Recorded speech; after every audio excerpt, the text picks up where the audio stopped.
We begin today with a story, an ancient story that is likely familiar to many.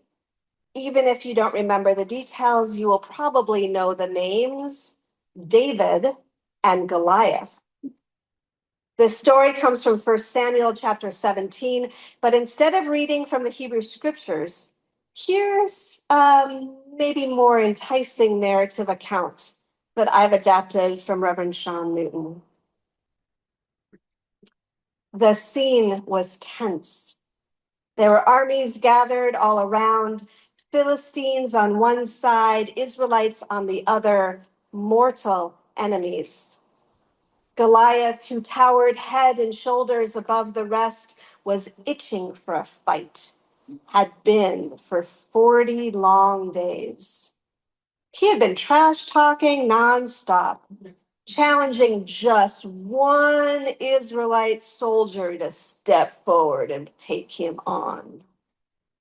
Goliath was a formidable sight, decked out all in bronze, helmet, 130-pound breastplate, shin armor, holding a long javelin tipped with a heavy iron spear. No one had taken on this giant.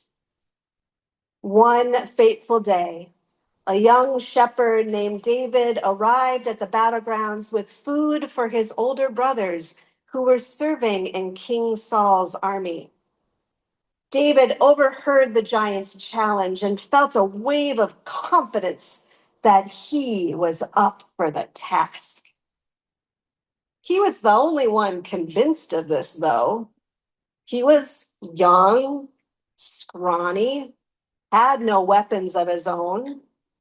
Still, Saul was impressed by his boldness, even if it was hard to tell if it were the stuff of bravery or bravado. So the king suited him up with his own armor, placing a helmet on his head, a shield on his little body, and a mighty sword into his hands. With a single step, though, David knew this wasn't going to work. He was a shepherd, not a soldier.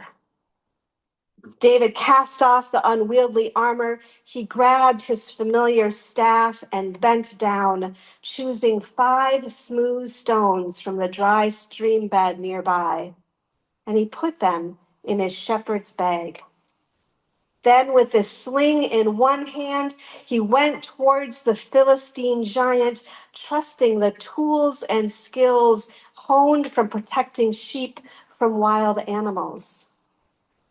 Goliath couldn't believe this scraggy boy with only peach fuzz on his chin was the soldier, the champion sent forth by the Israelites. The two warriors taunted each other, with David giving back to Goliath as good as he got. When the giant had enough of this, he made his move and lumbered his heavily armed body toward David. David ran quickly, agilely, and while still a distance away, pulled out one of those smooth stones, placed it in his sling, and with one shot to the forehead, brought Goliath down to his knees and then to his death. This story from Scripture of David and Goliath has inspired many, even the likes of Malcolm Gladwell, who wrote a pretty mediocre book about underdogs, misfits, and the art of battling giants.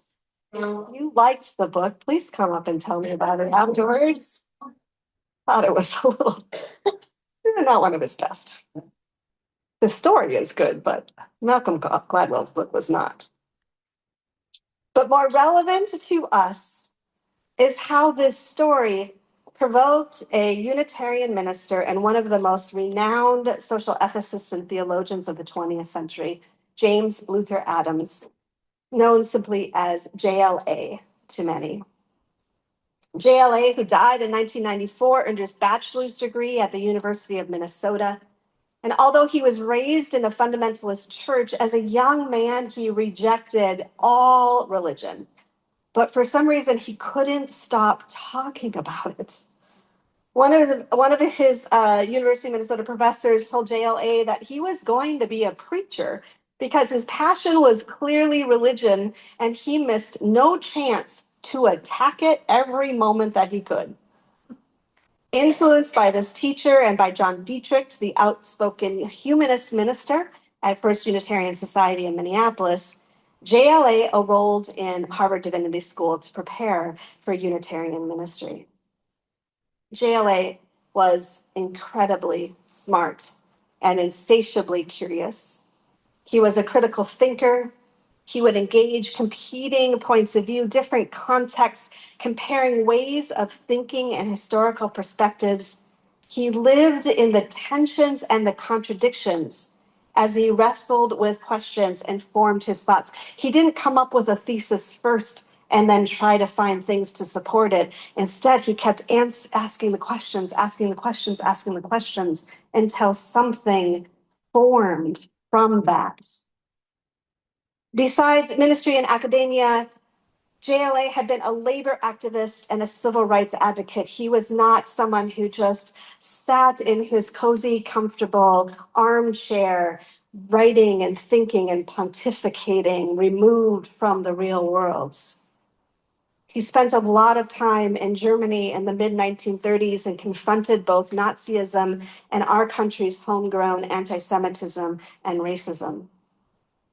JLA spent a lifetime as a liberal critic of religious liberalism, believing fervently that one must engage in critique from the inside. He defended the integrity of liberalism and was impatient with liberalism's shortcomings. When JLA was 72 years old, about less than 20 years before he died, he wrote an essay answering a lifelong strand of his curiosity. If liberal religion were to pick up 5 smooth stones as David did, what would be the tenets those stones may represent? Unless you think I am telling a dusty old theological story, these are these stones that JLA dug into or dug up. These are the stones we continue to carry and to interrogate as Unitarian Universalists, digging into the liberalism of our theology and the many ways it is and continues to be an antidote to fundamentalism, Christian nationalism, fascist ideologies, tyranny, and oppression. How it can breed idolatry to individualism and mistake power as neutral, and how we, all of us in this liberal religious stream, can grow and we deepen into how liberal and liberating need each other to build this beloved community. Back around the 11th century BCE, David brought down Goliath with 5 smooth stones. But we can use our stones today to shape a more just, loving, and free world. So I'm going to share the metaphor of JLA's 5 smooth stones. I'm going to use super briefly one little line of his, somewhat academic-y leaning words, and then break it down a little bit to make it more accessible for us. And I ask that you listen for what these stones may say to you on the need to awaken curiosity in spite of everything, in spite of everything that's going on.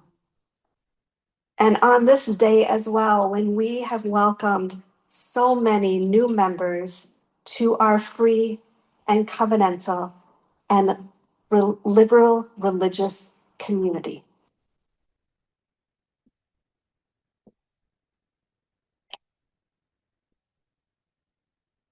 Stone 1. Revelation is continuous. This is the stone of impermanence. We call Unitarian Universalism a living tradition because we are always learning new truths. The events that come out of our human words and actions are never fixed. Nature is constantly recreative. Nothing in life or this universe is permanent. You've heard me talk about that practically in every sermon. Revelation is never sealed.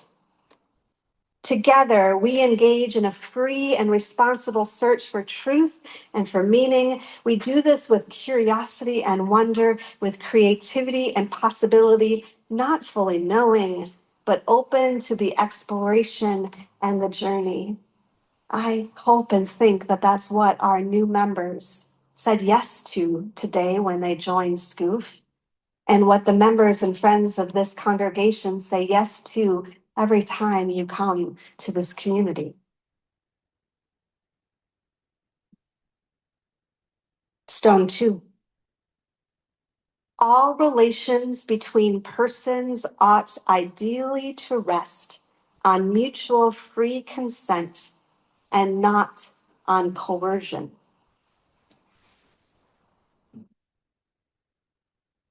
This is the stone of relationship.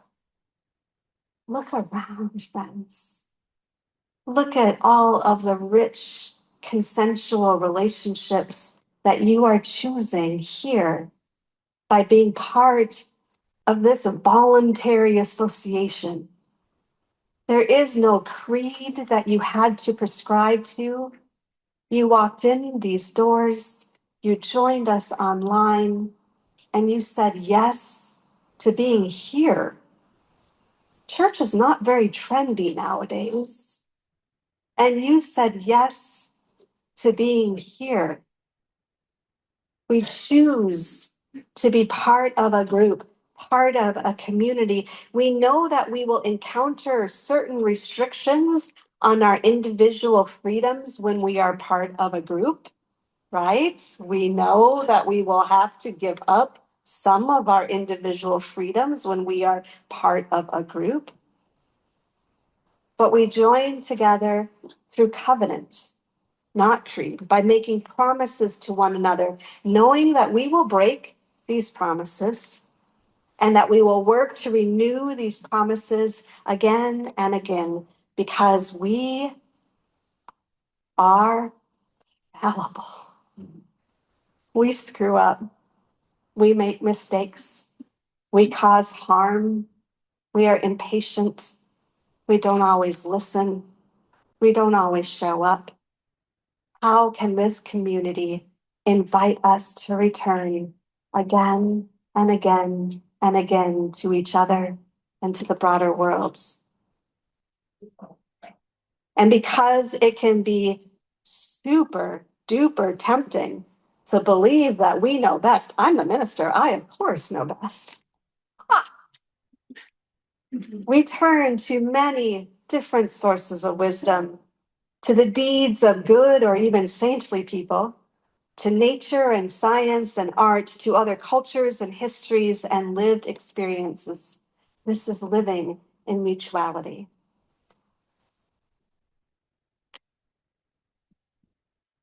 Third stone.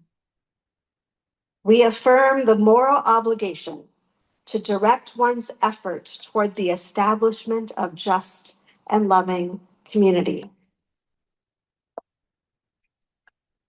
This is the stone of justice. It is living our faith out loud because faith has to be the sibling of justice. And just in case the word faith is causing some prickles down your spine, faith, that word belongs to both the religious and the irreligious. What signifies our faith is that what we believe in, where we put our confidence in, what we love, what we serve, what we sacrifice for, what we tolerate, and what we fight against. Those are the signifiers of our faith. This stone is how the transformative power of love leads us to integrity in our personal life, pushes us to shape justice in society and across our institutions, and calls us to wrestle with the tension between those things, between the personal, the private, and the public, the communal. We can, yes, we really, really can, abolish all forms of oppression when we embrace this stone.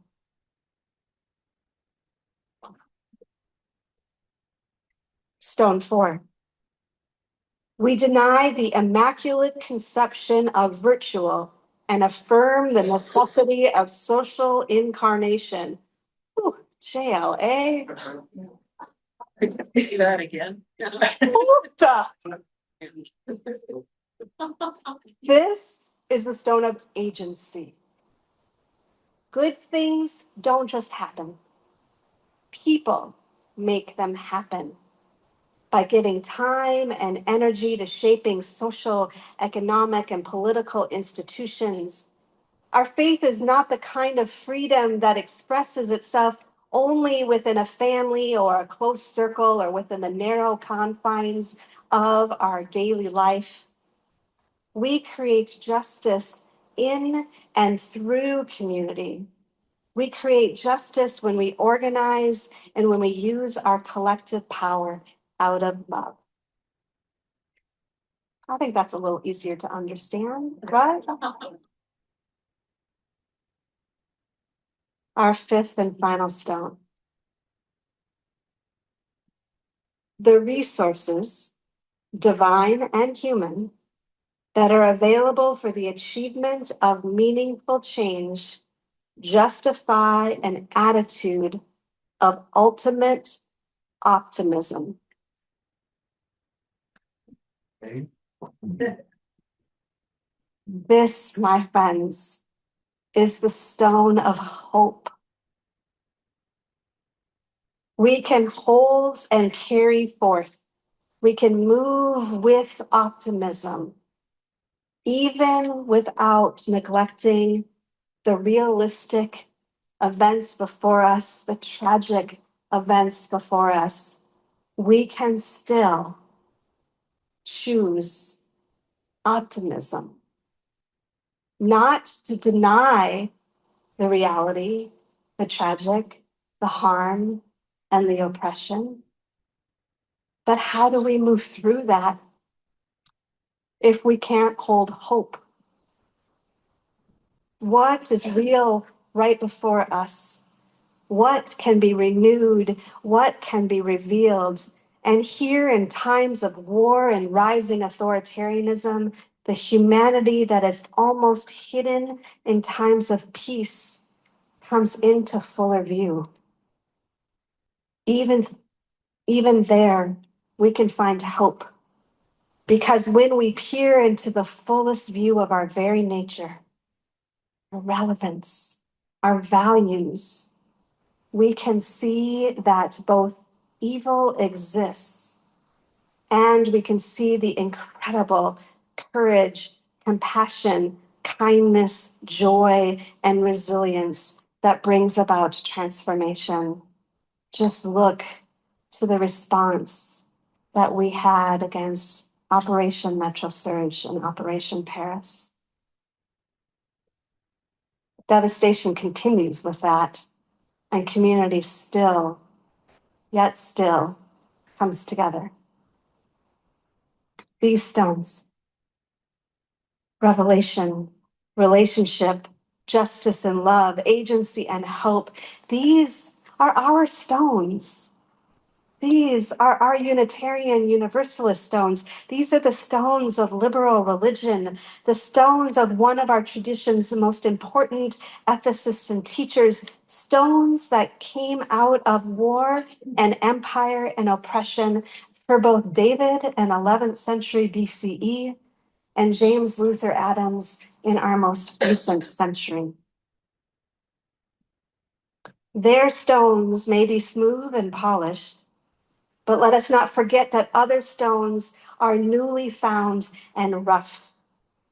That is the wholeness of our world, from beginnings to what is still being revealed.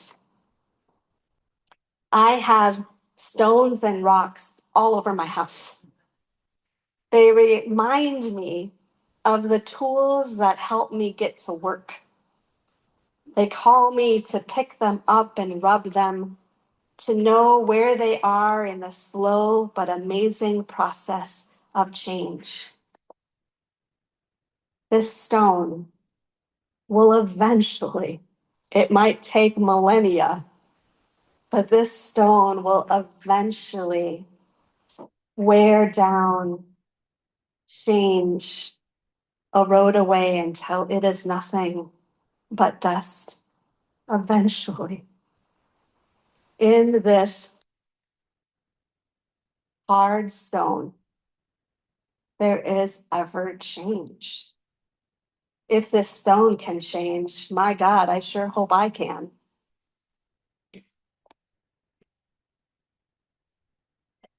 The place where we are right is hard and trampled.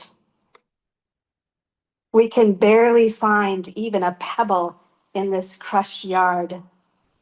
But doubts and loves dig up the world like a mole, a plow, and a whisper will be heard.